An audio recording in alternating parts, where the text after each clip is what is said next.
My pleasure. Let's go from anger against corporate cronyism to anger against big government. Tonight in Music City, Nashville, Tennessee, hundreds are gathering as part of the We Stand with Gibson rally to protest this summer's federal government raid of Gibson guitars and the government's continuing overreach.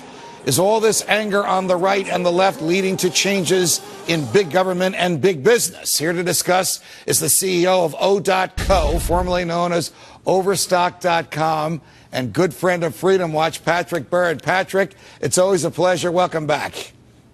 Judge, great honor to be on. Thank you. All right. What's your take about what's going on in the land? Hundreds will gather in Nashville tonight to protest a raid by the FBI that disrupted what Gibson Guitars has been doing and using and importing for 30 or 40 years. Thousands are demonstrating in major cities in Washington, D.C. and in Boston, and the crowds are chanting, "End the Fed," and "No more war." And the most libertarian of Republican candidates is winning the Value Voters Summit straw poll. How do you see all this shaping out, Patrick Byrne? Judge, I think it's a great day for America. I think it's overdue. There's a common denominator to all of these protests, which is it's really against the oligarchy. You know that our society, we've talked about before, our society, our country has two power centers, Wall Street and Washington, D.C. Over the last few decades, maybe over 70 or 80 years, Wall Street has gotten Washington under their thumb, and they've formed an oligarchy. And I think that the common denominator of all of these protests are people are realizing we want to live in a republic. We don't want to live in an oligarchy. So I absolutely, and you know I'm a total Milton Friedman guy. Milton was my friend. I totally support these Occupy Wall Street guys on their main objective.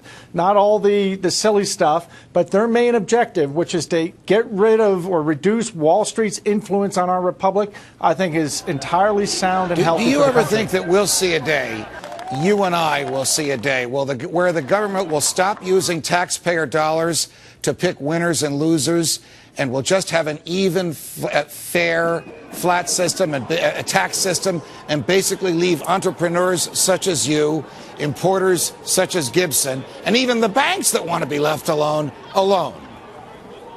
I think that day will come, but unfortunately it's only going to come after a Soviet-style deep event. I don't know what it is, but central planning has a way of self-reinforcing until it reaches this crisis. So we're going to, and we've been practicing one form of central planning. It's corporatism, it's crony capitalism. It's just a different way that the Soviets tried to achieve the same thing. That's going to reach its crisis and crash, and then maybe after that, there'll finally be an opportunity to revisit principles and to govern from principles. And you have the right principles, and your show supports the right principles. So I'm actually, although I dread what's coming for our country, I'm hopeful that it will create a window to where we can get back to our right principles. All right, Patrick, you're painting a very gloomy picture. I have to ask you this.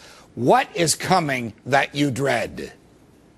A deep financial crisis, worse than 2008. The opportunity is going to come again for this country to decide whether we want to bail out the bankers, bail out the center of our financial system. I pray that we don't do that. Last time we drew a ring fence around the center of our financial system, and the U.S. Treasury said we'll put the full faith and credit of the U.S. behind them. We should do just the opposite. Ring fence them, let them burn first. Let the large mega banks on Wall Street burn. Support the regional banks and the smaller banks, but get Washington out from under the thumb of this oligarchy. All right, the New York State Comptroller, who monitors jobs in New York, says that 22,000 jobs have been lost in the financial community here in New York City. 22,000 since 2008, and another 10,000 are like to be lost in the next year. Wouldn't the government get the message that federal control and central planning is having the opposite of the effect that the government claims it wants?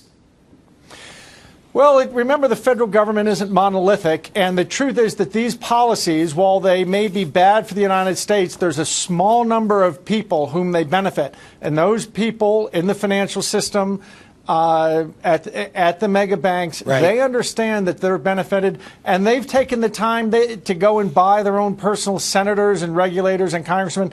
They got them on speed dial. So until we get that connection snapped, this country is going to keep making the bad choices it's been making. Patrick Byrne, always a pleasure, no matter how gloomy your predictions are. Thanks for joining us.